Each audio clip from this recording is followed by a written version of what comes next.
Hello students, कैसे हैं आप सभी लोग। तो आप सभी के लिए ला चुके हैं एक न्यू वीडियो जहाँ पे हम लोग डिस्कस करने वाले हैं answer in one word and match the following. ठीक है, तो जहाँ पे हम ये बेसिकली सेक्शन ए का लास्ट वीडियो रहेगा। इसके बाद जो भी वीडियो आएगा वो सेक्शन बी के लिए रहेगा, फिर थर्ड पार्ट आएगा वो सेक्शन सी के लिए रहेगा, और फोर्थ पार्ट आएगा वो सेक्शन डी के लिए रहेगा। बोलो बात समझ आ रही है। और उससे पहले आज 26 जनवरी है, तो आप सभी को गणतंत्रता दिवस की हार्दिक शुभकामनाएं। ठीक है, हैप्पी रिपब्लिक डे। और आज ही के दिन के लिए बेसिकली मेरे पास कुछ लाइनें भी हैं जो बेसिकली मैं सुबह सोशल मीडिया देख रहा था अपना, तो उसमें मैंने देखी थी, तो आप सभी को सुनाना चाहूंगा कि गीता से ज्ञान मिला, रामायण से राम, भाग्य से हिंदू धर्म मिला, और सौभाग्य से हिंदुस्तान। तो जय हिंद दोस्तों। तो चलिए शुरू करते हैं। तो आज का हमारा पहला क्वेश्चन क्या है कि हाइपोथैलेमस है, हाइपोथैलेमस से ए, हाइपोथैलेमस से बी, और बी क्या रिलीज कर रहा है, ग्रोथ हार्मोन रिलीज कर रहा है, और growth and development of the body हो रही है। तो बेसिकली मुझे बताना है कि ए क्या है और बी क्या है। तो याद रखना, ए होता है हार्मोन, हार्मोन रिलीजिंग फैक्टर। क्या होता है, हार्मोन रिलीजिंग फैक्टर। बोलो बात समझ आ रही है। और बी क्या होता है, कौन ग्रोथ हार्मोन रिलीज कर रहा है, तो वो है पिट्यूटरी ग्लैंड। क्या बोलते हैं हम लोग इसको, पिट्यूटरी ग्लैंड।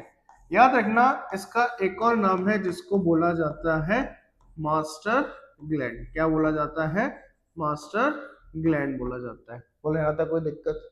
ठीक है, नेक्स्ट पूछ रहा है give one example of plant growth promoter and one growth inhibitor. तो हमेशा याद रखना, प्लांट हार्मोन में बात करी जाए तो ग्रोथ इनहिबिटर में सिर्फ एक ही हार्मोन है, बाकी सारे हार्मोन्स किस में आ जाते हैं, प्रोमोटर में आ जाते हैं। ठीक है, तो ग्रोथ प्रोमोटर की सबसे पहले बात करी जाए तो ग्रोथ प्रोमोटर में सबसे पहले आता है ऑक्सिन, उसके बाद आता है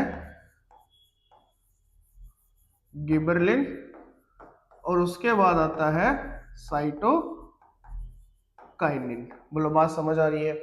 और लेकिन ग्रोथ इनहिबिटर की बात करी जाए तो किसकी, ग्रोथ इनहिबिटर।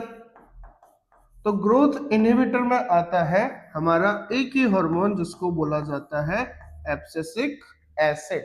क्या बोला जाता है, एब्सिसिक एसिड। ठीक है, जिसको बोला जाता है एब्सिसिक एसिड। क्या बोला जाता है, एब्सिसिक एसिड। बोलो बात समझ आ रही है। ठीक है, नेक्स्ट है हमारा व्हाट आर हार्मोन्स। तो नेक्स्ट हमारा क्या है, तो नेक्स्ट है हमारा what are hormones. Next question is what are hormone. ठीक है, नेक्स्ट क्वेश्चन, तो व्हाट इज हार्मोन्स। तो hormones are basically, hormones are chemical messengers. क्या होते हैं हार्मोन्स, केमिकल मैसेंजर्स होते हैं which are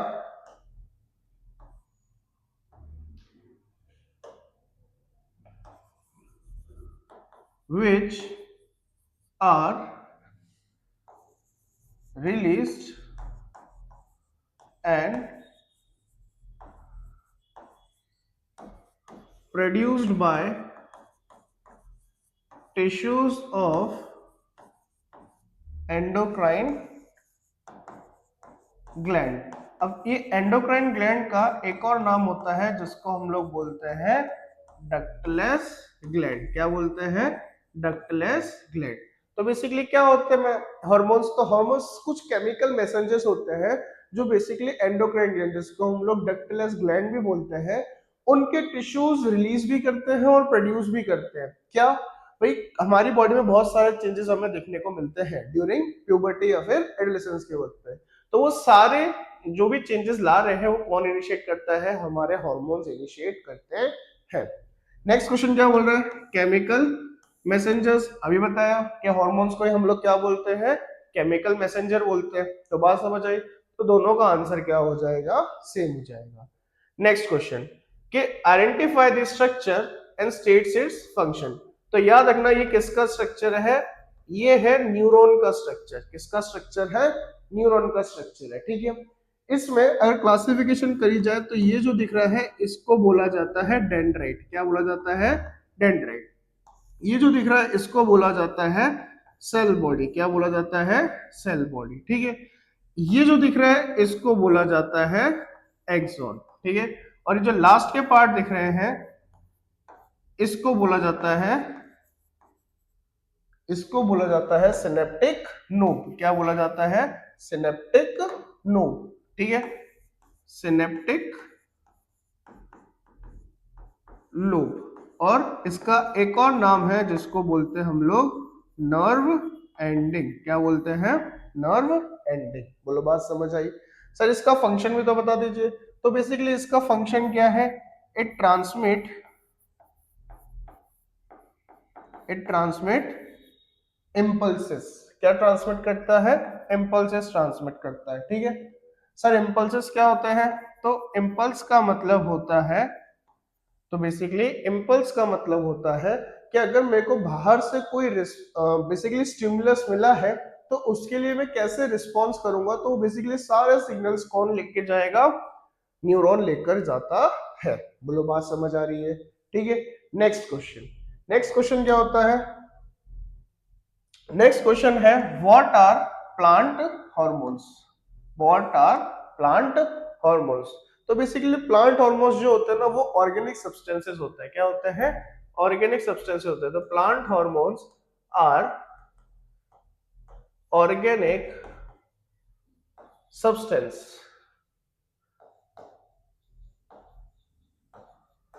produced by plants naturally produce करता है। कौन प्रोड्यूस करता है? बेसिकली प्लांट हार्मोन की बात हो रही है तो प्लांट ही रिलीज मतलब बेसिकली प्रोड्यूस करेगा। And it controls the physiological function. क्या कंट्रोल करता है? ये फिजियोलॉजिकल फंक्शंस को कंट्रोल करेगा। किसके फिजियोलॉजिकल फंक्शन? तो बेसिकली ये प्लांट के फिजियोलॉजिकल फंक्शंस को ये कंट्रोल करता है। बोलो बात समझ आ रही है? Next question, main function of TSH. अभी टीएसएच का फुल फॉर्म क्या होता है? तो याद रखना टीएसएच का फुल फॉर्म होता है thyroid stimulating hormone.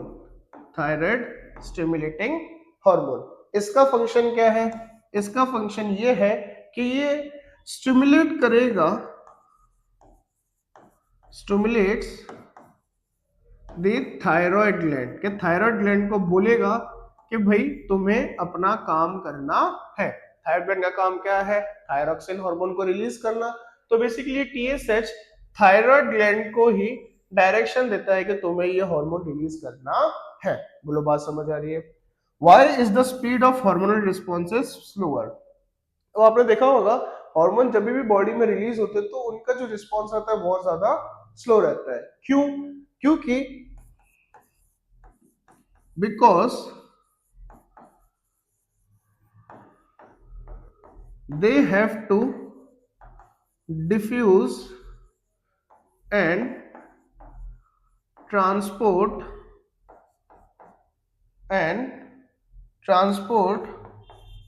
Via blood. अब उनके पास खुद का तो कोई सिस्टम है नहीं भाई ट्रांसपोर्ट होने का, तो उनको किसके ऊपर डिपेंड रहना है?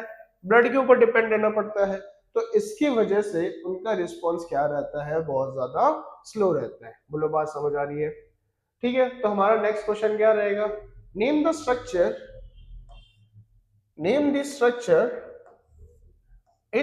इन which spinal cord is protected. हमेशा याद रखना स्पाइनल कॉर्ड किससे प्रोटेक्टेड रहती है? स्पाइनल कॉर्ड प्रोटेक्टेड रहती है वर्टिब्रल कॉलम से। किससे प्रोटेक्टेड रहती है? वर्टिब्रल कॉलम से। बोलो बात समझ आ रही है? वर्टिब्रल कॉलम क्या होता है? हमारे जो ये पीठ के पीछे रीढ़ की हड्डी आती है, हम लोग बोलते हैं रीढ़ की हड्डी, तो that is known as the vertebral column. बोलो बात समझ आ रही है? अब नेक्स्ट क्वेश्चन क्या बोलता है? Name many two types of tropic movement. ये ट्रॉपिक मूवमेंट क्या होता है? ट्रॉपिक मूवमेंट का मतलब है बेसिकली ऐसी मूवमेंट जो प्लांट कर रहे हैं। कौन कर रहा है? प्लांट कर रहे हैं। ऐसे बहुत सारी ट्रॉपिक मूवमेंट रहती है, लेकिन हमें कितनी बोली है, सिर्फ 2 ही बोली है। तो एक ले लेते हैं एग्जांपल में, जियोट्रॉपिज्म। ठीक है, ये मूवमेंट किसकी वजह से हो रही है, तो याद रखना जियो का मतलब होता है ग्रेविटी, तो ड्यू टू ग्रेविटी, किसकी वजह से हो रही है, ग्रेविटी की वजह से हो रही है। और दूसरा होता है जिसको हम लोग बोल सकते हैं हाइड्रोट्रोपिज्म, क्या बोल सकते हैं, हाइड्रोट्रोपिज्म। ये हाइड्रो का मतलब ड्यू टू वाटर, ऐसी मूवमेंट जो पानी की वजह से हो रही है उसको हम लोग क्या बोलते हैं, हाइड्रोट्रोपिज्म। एक एक्स्ट्रा लिखवा देता हूं जिसका मतलब है कीमोट्रोपिज्म। ठीक है, कीमोट्रोपिज्म नाम से पता चल रहा है किसकी वजह से हो रही है, ड्यू टू केमिकल, किसकी वजह से हो रही है, ड्यू टू केमिकल। बोलो बात समझ आ रही है। ठीक है, next question, if one of the parent could not roll their tongue with the help of, तो बेसिकली ये क्वेश्चन ना थोड़ा सा आधा अधूरा है, तो calculate the ratio of the tongue roller to non tongue roller. ये क्वेश्चन थोड़ा इनकम्प्लीट है, तो इसको हम लोग बाद में देख लेंगे। ठीक है, with the help of cross. Next question, what is sex chromosome. तो बेसिकली सेक्स क्रोमोसोम क्या होते हैं, तो सेक्स क्रोमोसोम का मतलब होता है chromosome involved in the chromosome involved in the sex determination. ठीक है, ऐसे क्रोमोसोम्स जो हमें बेसिकली किसी भी अनबॉर्न चाइल्ड के लिए सेक्स डिटर्मिनेशन में हेल्प करते हैं, मतलब उसमें पार्टिसिपेट करते हैं, ऐसे क्रोमोसोम्स को हम लोग क्या बोलते हैं, सेक्स क्रोमोसोम बोलते हैं। ठीक है, तो sex determination of an unborn child. बोलो बात समझ आ रही है। Now next question is answer in one word the monohybrid phenotypic ratio. अब याद रखना फिनोटाइपिक का मतलब क्या होता है, फिजिकली वो कैसे दिख रहे हैं। तो अगर फिनोटाइपिक रेशियो की बात करी जाए तो हमारे पास बेसिकली 3 टॉल रहते हैं और एक शॉर्ट रहता है, तो रेशियो क्या हो गया 3:1 का। बोलो बात समझ आ गई। लेकिन यहीं पे अगर हमें बोल दिया जाए जीनोटाइपिक, क्या बोल दिया जाए, जीनोटाइपिक। ठीक है, तो जीनोटाइपिक का मतलब बेसिकली उनके जीन्स कैसे हैं, तो जीन्स में हमें दिखेगा 1:2:1। ठीक है, तो ये होता है जीनोटाइपिक रेशियो और ये होता है फिनोटाइपिक रेशियो। अब जीनोटाइपिक में सर ऐसा क्यों लिखा, क्योंकि एक होता है कैपिटल टी, एक होता है कैपिटल टी स्मॉल टी, और एक होता है स्मॉल टी स्मॉल टी। बोलो बात समझ आ रहा है। Answer in one word the place where genes are located. अब जीन्स कहां पर लोकेटेड होते हैं, आप सभी को पता है डीएनए में, और डीएनए में भी बेसिकली कहां पर, क्रोमोसोम्स के ऊपर होते हैं। ठीक है, तो दिस इज द आंसर। आप बेसिकली क्रोमोसोम लिख के आओगे तो ज्यादा सही रहेगा, आपको ऐसे लिखने की जरूरत नहीं है। ठीक है, what is called when two population of a species cannot reproduce with each other। ऐसी स्पीशीज जहां पे वो एक दूसरे के साथ रिप्रोडक्शन नहीं कर सकती है, ऐसी स्पीशीज को हम लोग क्या बोलते हैं, तो याद रखना ऐसी स्पीशीज को हम लोग बोलते हैं इंडिपेंडेंट स्पीशीज। क्या बोलते हैं, इंडिपेंडेंट स्पीशीज। बोलो बात समझ आ रही है। Next question, what is earlobe. Earlobe क्या होता है, ठीक है, तो याद रखना earlobe is the bottom part of the year पीने। हमारा ये कान का पूरा ईयर पीना होता है, इसका सबसे नीचे का हिस्सा होता है, ये मैंने जो पकड़ के रखा है इसको बेसिकली क्या बोला जाता है, इसको बोला जाता है ईयरलोब। अब ये 2 तरीके के होते हैं, एक होता है अटैच्ड ईयरलोब। कैसा होता है, अटैच्ड ईयरलोब, और एक होता है फ्री ईयरलोब। ठीक है, अटैच मतलब ये जो आपका ईयरलोब लूज है ये बेसिकली ऐसे चिपका हुआ होगा, और फ्री मतलब मेरी तरह है ऐसा लूज रहेगा। आ रही बात समझ। अब इसमें से कौन सा डोमिनेंट होता है और कौन सा रिसेसिव होता है, तो याद रखना जो फ्री वाला होता है दैट इज डोमिनेंट ट्रेट। ठीक है, और जो अटैच्ड वाला है उसको क्या बोला जाता है, वो बेसिकली कैसा होता है, रिसेसिव होता है। बोलो बात समझ आ रही है। ठीक है, who forms the basis for evolutionary process. अभी जो बेसिकली एवोल्यूशन वाला टॉपिक है ये आपके सिलेबस में से हट चुका है, that is chapter number 8 heredity में, ठीक है।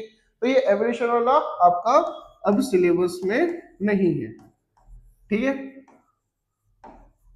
Next question, state the probability of a birth of offspring as a son or a daughter. हमेशा याद रखना देयर इज इक्वल प्रोबेबिलिटी, मतलब हम लोग प्रोबेबिलिटी इक्वल है, मतलब हम लोग प्रेडिक्ट नहीं कर सकते, तो उसको बोला जाता है 50%, ठीक है।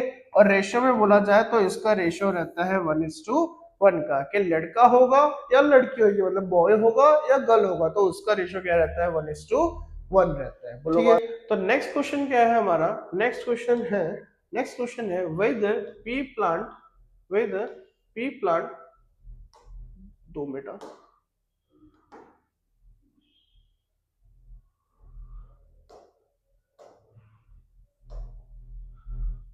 whether pea plant is self pollinated और क्रॉस pollinated, ठीक है। अब याद रखना पी प्लांट जो है, पी प्लांट नेचुरली मतलब खुद से सिर्फ सेल्फ पॉलिनेट कर सकता है, क्या कर सकता है, सेल्फ पॉलिनेट कर सकता है। लेकिन with the help of artificial, मतलब इंसानों की मदद से artificially artificially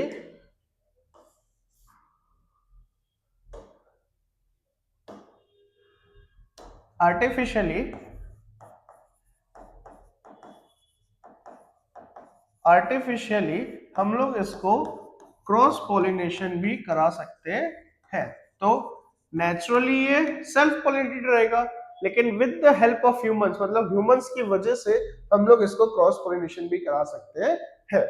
what is responsible for inbuilt tendency to variation, मतलब बेसिकली वो बोल रहा है कि वेरिएशन किसकी वजह से आता है, मतलब इनबिल्ट है, हम लोग के खुद में है, ऑर्गेनिज्म के अंदर होता है।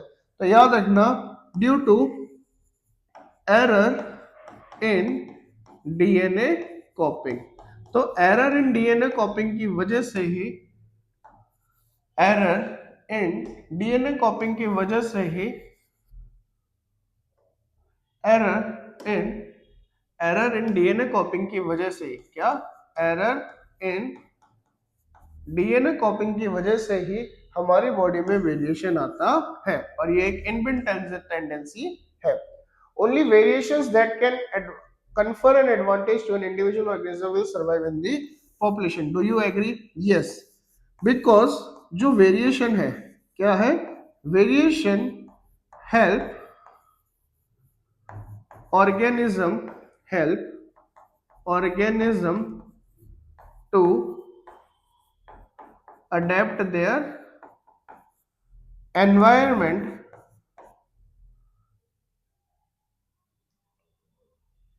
2 minute,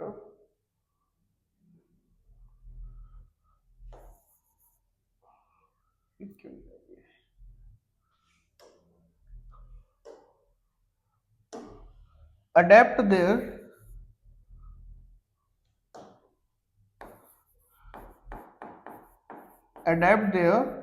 environment and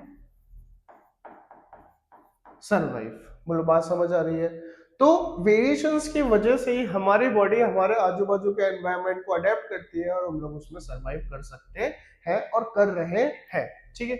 next, state the example of animal in which sex is not determined. तो भाई ऐसा एक ही जानवर है हमारे सिलेबस में जिसको बोला जाता है स्नेल। स्नेल का सेक्स जेनेटिकली डिटरमाइंड नहीं होता है। What is the relation between intensity, intensity को हम लोग रिप्रेजेंट करेंगे आई से, एंड एम्पलीट्यूड, और एम्पलीट्यूड को रिप्रेजेंट करेंगे हम लोग ए से। इन दोनों के बीच में हमें क्या बताना है, हमें बेसिकली बताना है relation.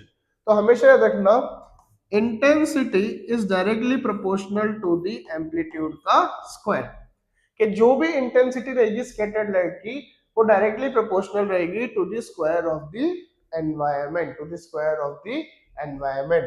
Name the part of an eye which is equivalent to diaphragm, camera में डायफ्राग्राम होता है। डायफ्राग्राम हमारी आंखों में किसके द्वारा, किसके जैसा मतलब इक्विवेलेंट है, तो क्या लगता है आपको इसका क्या आंसर होगा? तो इसका आंसर होता है आइरिस। क्या आंसर होगा? आइरिस। फोटोग्राफिक प्लेट, तो ये हमारी बॉडी में मतलब हमारी आंखों में किसका काम करती है? रेटिना के काम करती है। इसके क्वेश्चन का मतलब समझा देता हूँ। बेसिकली ये दोनों जो पार्ट है ये कैमरा के पार्ट है। किसके पार्ट है? कैमरा के पार्ट है।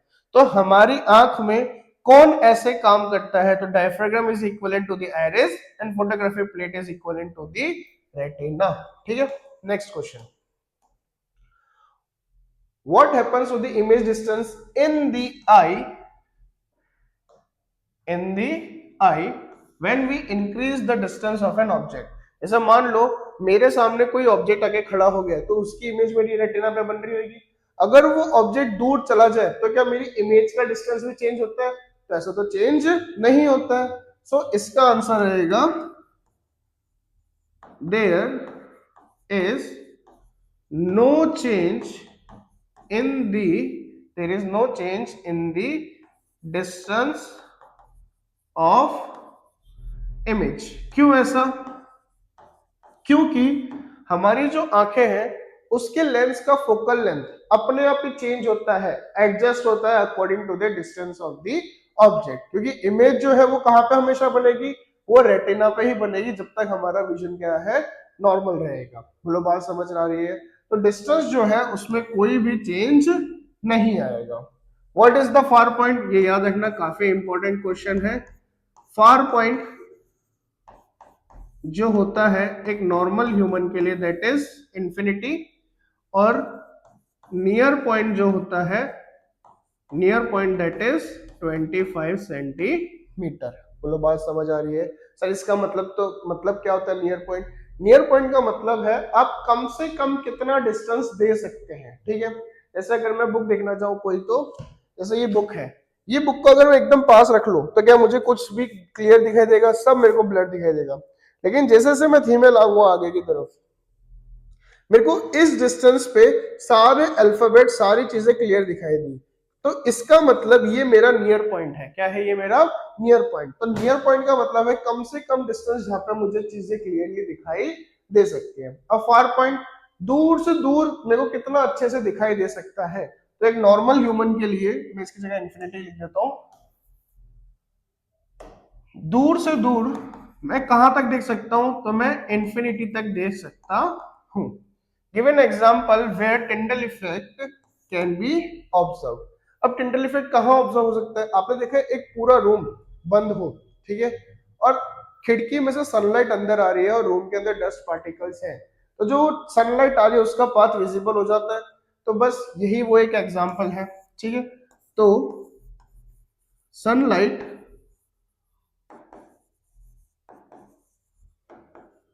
entering the room having dust particle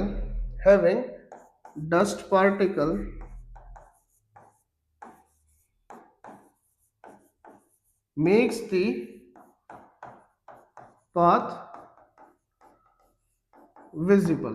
बोलो बात समझ आ रही है?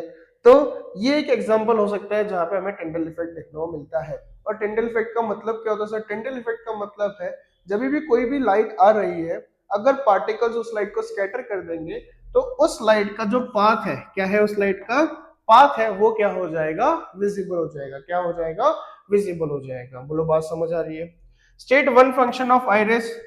आइरिस का एक ही फंक्शन है, it controls the size of प्यूपिल। क्या कंट्रोल करता है ये? प्यूपिल का साइज कंट्रोल करता है। ठीक है, नेक्स्ट क्वेश्चन। तो give an example of optical phenomena where occurs due to atmospheric refraction।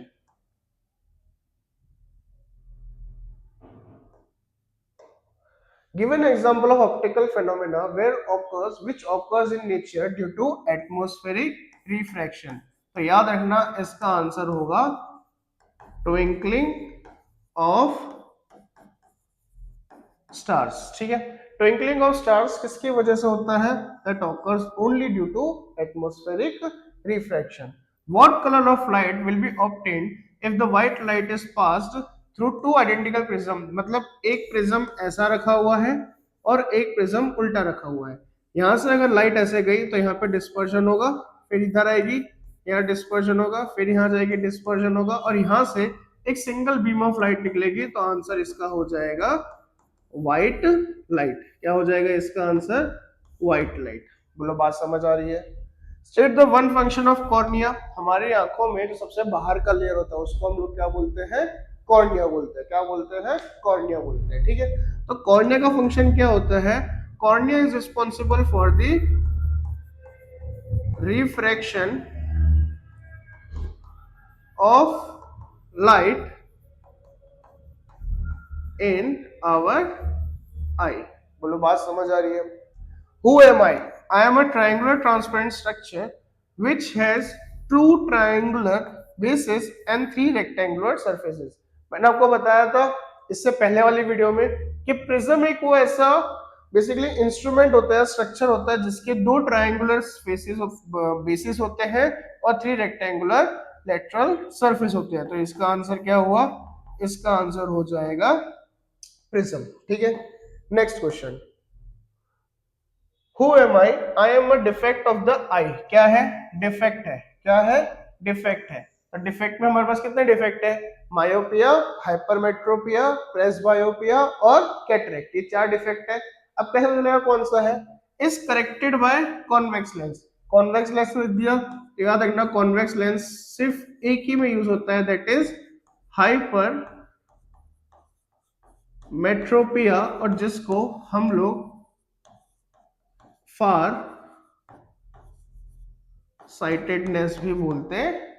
ठीक है, answer in one word, one effect of persistence of visions. तो परसिस्टेंस ऑफ विजन्स यूज करते हैं हम लोग सिनेमेटोग्राफी में। कहा यूज करते हैं? सिनेमेटोग्राफी। ठीक है, a liquid that फिल्स the space between the cornea. ठीक है, space behind the cornea, sorry behind the cornea. कौन सा लिक्विड रहता है हमारी आंखों में? तो हमारी आंखों में रहता है एक्वस, हमारी आंखों में रहता है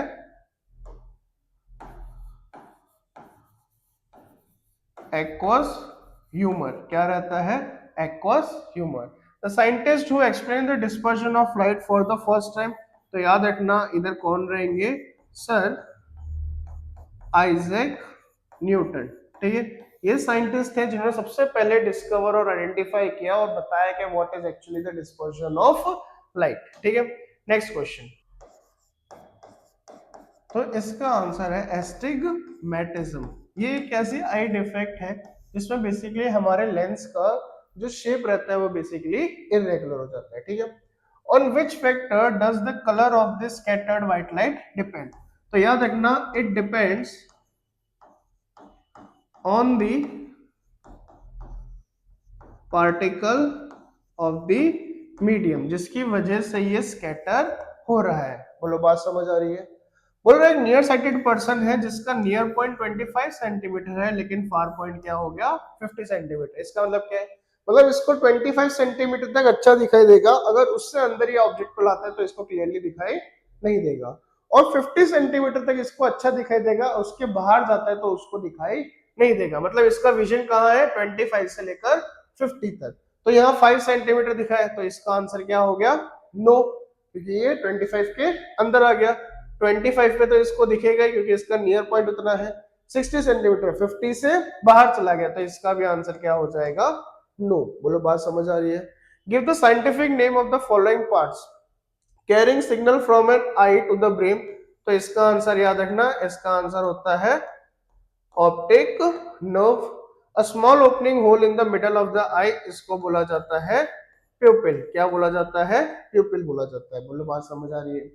बोल रहा है अ near point of a far sightedness, मतलब नियर पॉइंट मतलब इसको मैक्सिमम कहां तक दिखाई देगा? 50 सेंटीमीटर। उसके अंदर ये ऑब्जेक्ट लाएगा तो इसको चीजें क्लियरली दिखाई नहीं देंगी। तो देखो इसका नियर पॉइंट है 50 लेकिन ऑब्जेक्ट कहां रखा है? 20 पे, तो दिखाई देगा क्या? नहीं दिखाई देगा। इन्फिनिटी पर है, इन्फिनिटी पर कोई दिक्कत नहीं है, इसका नियर पॉइंट में प्रॉब्लम आया ना, इसको दूर का तो अभी भी दिख रहा है तो इन्फिनिटी पे आंसर हो जाएगा यस। बोलो बात समझ आ रही है? भाई हमारा नेक्स्ट सेगमेंट क्या है? हमारा नेक्स्ट सेगमेंट है मैच दी फॉलोइंग। ठीक है, तो सेंसर न्यूरॉन बेसिकली क्या होता है? सेंसर न्यूरॉन एक ऐसा टाइप का न्यूरॉन है जो बेसिकली इंफॉर्मेशन लेकर जाता है स्पाइनल कॉर्ड पर। कहां पर लेकर जाता है? स्पाइनल कॉर्ड पे। तो इसका आंसर क्या हो गया? बी। मोटर न्यूरॉन क्या है? मोटर न्यूरॉन है जो इंफॉर्मेशन लेकर जाता है इफेक्टर ऑर्गन पे। तो इसका आंसर क्या हो गया? सी। तो सर ये क्या है? Carries message to the brain. तो बेसिकली ये रिले न्यूरॉन होता है। कौन सा न्यूरॉन होता है? रिले न्यूरॉन होता है। ठीक है, नेक्स्ट ऑक्सिन। ऑक्सिन अभी बताया ऐसा हार्मोन जो बेसिकली कहां पे हेल्प कर रहा है?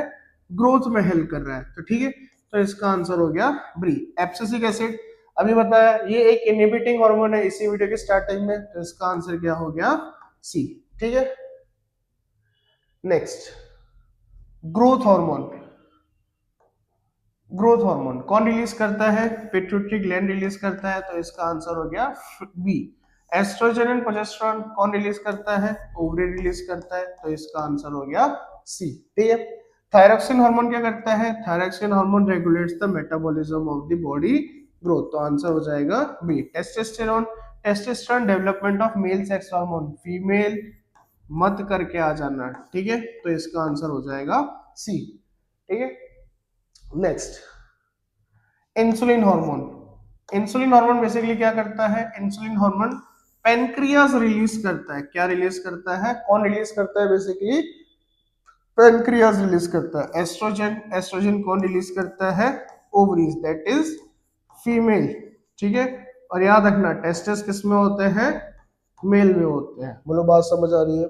अब थायराइड ग्लैंड, थायराइड ग्लैंड कौन सा हार्मोन रिलीज करता है? तो नाम से पता चल रहा है थायरॉक्सिन। तो ये सी। एड्रेनालिन ग्लैंड, एड्रेनालिन ग्लैंड कौन रिलीज करता है? क्या रिलीज करता है? Adrenaline hormone. ठीक है, याद रखना इसको बोला जाता है fight and fight and flight hormone. ठीक है, फाइट एंड फ्लाइट हार्मोन भी बोला जाता है। नेक्स्ट है हमारा हाइड्रोट्रोपिज्म। अभी बताया हाइड्रोट्रोपिज्म किसकी वजह से है? हाइड्रो मींस वाटर की वजह से है। जियोट्रोपिज्म अभी बताया किसकी वजह से? पुल ऑफ द अर्थ, या फिर जिसको हम लोग ग्रेविटी बोलते हैं। सर केमिकल के लिए क्या है? केमिकल के लिए आपको बताया मैंने कीमोट्रोपिज्म। क्या होता है? कीमोट्रोपिज्म होता है। बोलो बात समझ आ रही है? थायरॉक्सिन हार्मोन अभी बताया थायरॉक्सिन हार्मोन। अच्छा देखो थायरॉक्सिन हार्मोन की बेसिकली ये जो चीज है ये डेफिशिएंसी की वजह से बता रहे हैं। मतलब किससे रिलेटेड है? डेफिशिएंसी। अगर थायरॉक्सिन हार्मोन की डेफिशिएंसी होगा तो हमें क्या प्रॉब्लम आ जाएगी? गोइटर की प्रॉब्लम आ जाएगी। गोइटर क्या होता है सर? गोइटर में क्या होता है? एक्चुअली हमारा थायराइड ग्लैंड यहाँ पे होता है।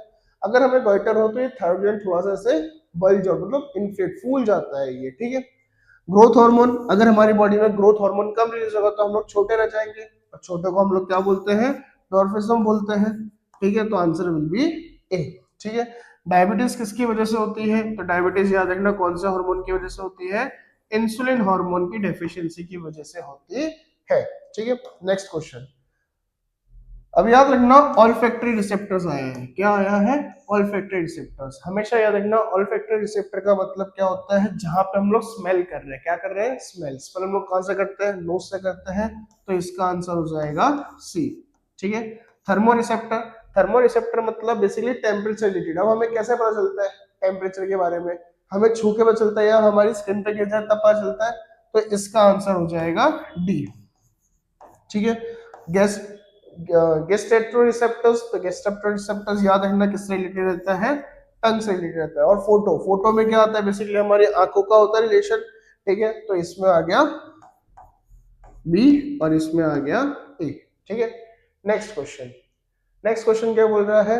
हॉर्मोन्स है, प्लांट हॉर्मोन्स है। तो याद रखना साइटोकाइनिन का फंक्शन होता है सेल डिवीजन। तो इसका आंसर क्या हो गया? डी। इथाइलिन का क्या होता है? इथाइलिन का होता है बेसिकली, यहाँ पे ऑप्शन दिया हुआ नहीं है, राइपनिंग ऑफ फ्रूट। जो फ्रूट पकते हैं ना वो बेसिकली कौन से हार्मोन की वजह से पकते हैं? तो इथाइलिन हार्मोन की वजह से पकते हैं। ठीक है, and the next one is the abscisic acid जो क्या करता है? Stomatal closure. ठीक है, नेक्स्ट एड्रेनालिन, एड्रेनालिन हार्मोन कौन रिलीज करता है? एड्रेनल ग्लैंड रिलीज करता है, ठीक है। तो बेसिकली ये क्या करता है? ये करता है इंक्रीजेस हार्ट बीट, ठीक है, breathing. Thyroxine hormone it regulates the metabolism for the body growth. Insulin क्या करता है? Insulin regulates blood sugar level. Estrogen क्या करता है? एस्ट्रोजन किस में होता है? फीमेल में होता है, तो female that means it regulates the menstrual cycle, ठीक है। नेक्स्ट सारे फिर से हार्मोन आ गए। अभी बताया था साइटोकाइनिन का क्या है? साइटोकाइनिन का होता है प्रोमोट्स सेल डिवीजन, ठीक है। एब्सिसिक एसिड अभी बताया कि इनहिबिटरी हार्मोन्स है, तो wilting of leaves. Auxin, auxin क्या होता है? Basically phototropism. यहाँ पे स्टेम ग्रोथ इस बार ऑक्सिन नहीं आएगा, क्यों? क्योंकि यहाँ पे क्या है? गिबरलिन है, तो गिबरलिन बेसिकली स्टेम ग्रोथ में रहता है। बोलो बात समझ आ रही है? तो नेक्स्ट है हमारा फिर से एनिमल हार्मोन। इंसुलिन कौन रिलीज करता है? पेनक्रियास रिलीज करता है, तो answer will be B. Testosterone कौन रिलीज करता है? टेस्टिस रिलीज करता है, तो answer will be A. Growth hormone कौन रिलीज करता है? Pituitary hormone, pituitary gland release करता है, तो answer will be D. And the next question is estrogen कौन रिलीज करता है? तो बचा कौन? ओवरी बचा, तो आंसर विल बी सी। बोलो बात समझ आ रही है? ठीक है। नेक्स्ट क्वेश्चन, मतलब next fill in the blanks. Next fill in the blanks. तो फोर ब्रेन, तो फोर ब्रेन के मेन काम क्या है? क्या बैलेंस बॉडी है? रिफ्लेक्स आर्क है, मेन थिंकिंग पार्ट है, तो answer will be C. Medulla, medulla basically क्या कंट्रोल करता है? सलाइवेशन कंट्रोल करता है, तो आंसर विल बी बी। बोलो बात समझ आ रही है? ठीक है। Next is cerebellum. सेरिबेलम हमारा क्या मेंटेन करता है? Balance of the body. आपने देखा होगा जो ड्रंक पीपल रहते हैं वो बेसिकली ठीक से नहीं चल पाते और टेढ़े मेढ़े चलते हैं। क्यों चलते हैं टेढ़े मेढ़े? इसी की वजह से, क्योंकि आफ्टर ड्रिंकिंग उसका उनका जो सेरिबेलम रहता है ये ज्यादा अफेक्ट हो जाता है, जिसकी वजह से उनकी बॉडी का क्या बिगड़ जाता है? बैलेंस बिगड़ जाता है। तो इसका आंसर क्या रहेगा? ए रहेगा। स्पाइनल कॉर्ड क्या कंट्रोल करता है? बेसिकली रिफ्लेक्स आर्क कंट्रोल करता है। हमेशा याद रखना, रिफ्लेक्स आर्क में ब्रेन का कोई उतना ज्यादा काम नहीं होता है। किसका काम होता है? बेसिकली स्पाइनल कॉर्ड का काम रहता है, ठीक है। Next question, mango. अब मैंगो कैसे रिप्रोड्यूस करता है? तो mango reproduce by sexual reproduction of seed, Bryophyllum, vegetative propagation through leaves, ठीक है। प्लेम्यूल और रेडिकल, याद रखना ये सीड्स के पार्ट है। किसके पार्ट है? सीड के पार्ट है। प्लेम्यूल जो रहता है वो बेसिकली फ्यूचर शूट रहता है, और रेडिकल जो रहता है वो फ्यूचर रूट रहता है। मतलब सीड जब प्लांट में डेवलप होगा तो ये प्लेम्यूल शूट पार्ट मतलब अबव द सॉइल का पार्ट बनाएगा, और जो ये रेडिकल है ये बिलो द सॉइल का पार्ट बनाएगा। बोलो बात समझ आ रही है? नेक्स्ट क्वेश्चन, फ्रेगमेंटेशन, ठीक है। फ्रेगमेंटेशन कौन करता है? तो फ्रेगमेंटेशन बेसिकली स्पाइरो वगैरह दिखाता है। बडिंग कौन दिखाता है? East, that is D. Vegetative propagation कौन दिखाएगा? पोटैटो। कैसे दिखाता है? आई ऑफ पोटैटो के थ्रू, ठीक है। तो बी। रीजनरेशन कौन दिखाता है? प्लेनेरिया, तो ए। बोलो बात समझ आ रही है? अब बाइनरी फिशन कौन दिखाता है? बाइनरी फिशन हमें दिखाता है अमीबा, तो इसका आंसर हो जाएगा बी। मल्टीपल फिशन कौन दिखाता है?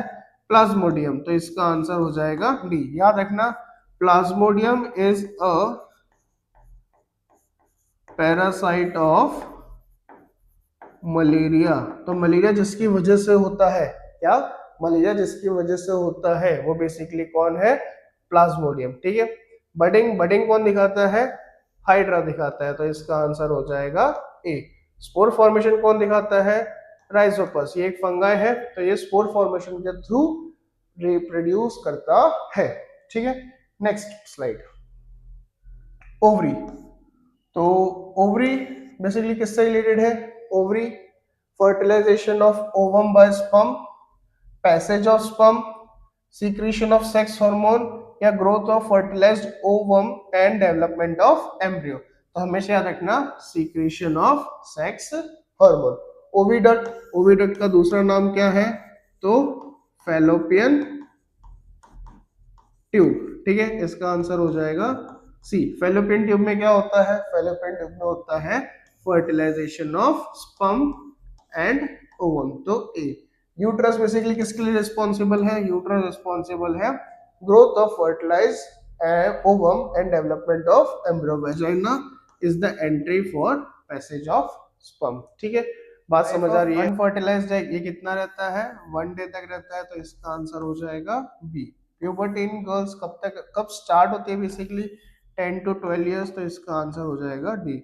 मेंस्ट्रुएशन इन फीमेल, तो मेंस्ट्रुएशन इन फीमेल लगभग कितना होता है? 2 to 8 days, that is A. And the development of embryo ये कब तक होता है? ऑलमोस्ट 9 months रहता है, तो इसका आंसर हो जाएगा सी। तो इसका आंसर क्या हो जाएगा? सी। बोलो, बात समझ आ रही है? Next slide. ठीक है, बडिंग। तो बडिंग बेसिकली किसमें देखने को मिलती है? तो बडिंग आप सभी को पता है, बडिंग किसमें देखने को मिलती है? हाइड्रा में देखने को मिलती है। ग्राफ्टिंग, अब सर ये ग्राफ्टिंग वर्ड सुना नहीं, बेसिकली ये एक टाइप का वेजिटेटिव प्रोपगेशन में मेथड होती है, जो बेसिकली कहाँ देखने को मिलती है? रोज में देखने को मिलती है, तो answer will be A. Binary fission amoeba में देखने को मिलता है, तो बी। और जूस्पोर्स तो फिर वो तो एल्गा में ही हो गया। ठीक है, बोलो, बात समझ आ रही है? Next, ovum. तो व्हाट इज ओवम? देखो, फीमेल गैमेट होता है, तो आंसर हो गया B. Fertilization, the fusion of male and female gamete, तो इसका आंसर हो गया सी।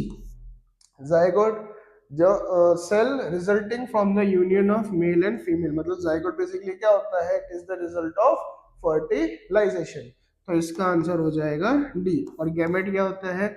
Germ cell produced by the organism, that is A. ठीक है, अभी स्क्रोटम क्या होता है? स्क्रोटम एक सैक लाइक स्ट्रक्चर होता है जहां पर टेस्टिस लोकेटेड होते हैं। एक बैग जैसा स्ट्रक्चर होता है जहां पर टेस्टिस होते हैं। ठीक है, now what is prostate? Prostate and the vas deferens. तो प्रोस्टेट होता है, it produces fluid to help in the movement of sperm. Basically जो स्पर्म हमारे टेस्टिस से निकलते हैं, वो बेसिकली उतने मतलब इजीली स्विम नहीं कर सकते और इतने न्यूट्रिशियस नहीं होते। तो ये प्रोस्टेट सेमिनल वेसिकल के साथ मिलके एक फ्लूइड प्रोड्यूस करता है, जो बेसिकली हेल्प करता है स्पर्म को इन देयर मूवमेंट। ठीक है, तो इसका आंसर हो जाएगा सी। और वास्ट डिफरेंस का आंसर हो जाएगा ए। बोलो, बात समझ आ रही है? ठीक है, नेक्स्ट क्वेश्चन, यूरेथ्रा। तो urethra carry urine and sperm outside the passage and it is a common passage। किसका कॉमन पैसेज है? तो ये कॉमन पैसेज है for the urine and the sperm. Mechanical barrier in female, surgical methods in male, surgical method in females and hormonal control method. ठीक है, अब याद रखना, सर्जिकल मेथड इन मेल्स इसको क्या बोला जाता है? इसको बोला जाता है वेसेक्टोमी। सर कैसे याद रखेंगे? मेल्स के अंदर वास्ट डिफरेंस होता है, V for vas deferens, V for vasectomy. Surgical method in females कैसे? ट्यूबेक्टोमी। सर कैसे याद रखेंगे? फेलोपियन ट्यूब में ट्यूब आ रहा है, ट्यूबेक्टोमी ट्यूब। ठीक है, तो mechanical barrier in female and the hormonal control method. तो हार्मोनल कंट्रोल मेथड में कौन आ जाएगा? पिल्स आ जाएंगी, और मैकेनिकल बैरियर में आ जाएगा आपका डायफ्रागम। ठीक है, नेक्स्ट, हाइड्रा। हाइड्रा अभी बताया बेसिकली क्या करता है? बडिंग करता है। लेशमेनिया बच्चों को नहीं पता होता, याद रखना, लेशमेनिया अमीबा के नीचे ही जस्ट दिया रहता है, जो बेसिकली क्या करता है?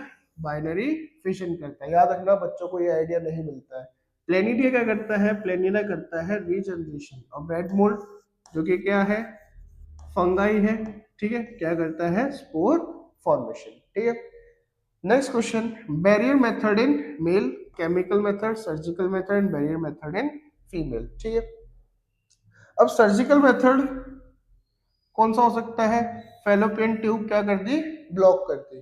ठीक है, तो ये फीमेल का बताया, बेसिकली मेल में भी हो सकता है। मेल में क्या करते हैं वो लोग? वास्ट डिफरेंस को ब्लॉक कर देते हैं। क्या कर देते हैं? वास्ट डिफरेंस को ब्लॉक कर देते हैं। बैरियर मेथड इन फीमेल तो हमारा होता है, मतलब बैरियर मेथड जो मेल्स में होता है वो बेसिकली क्या होता है? कॉन्डम्स को यूज करते हैं। ठीक है, and what is chemical method? तो केमिकल मेथड में याद रखना, केमिकल मेथड में हमारे आते हैं ओरल पिल्स। ठीक है, और बैरियर मेथड इन फीमेल्स तो दैट इज कॉपर टी। ठीक है, चलिए नेक्स्ट चलते हैं। तो भाई यहाँ पे आपके ट्रू फॉल्स, यहाँ पे आपके ट्रू फॉल्स और मैच द फॉलोइंग हुए खत्म। ठीक है, तो सेक्शन ए का ये लास्ट सब पार्ट था।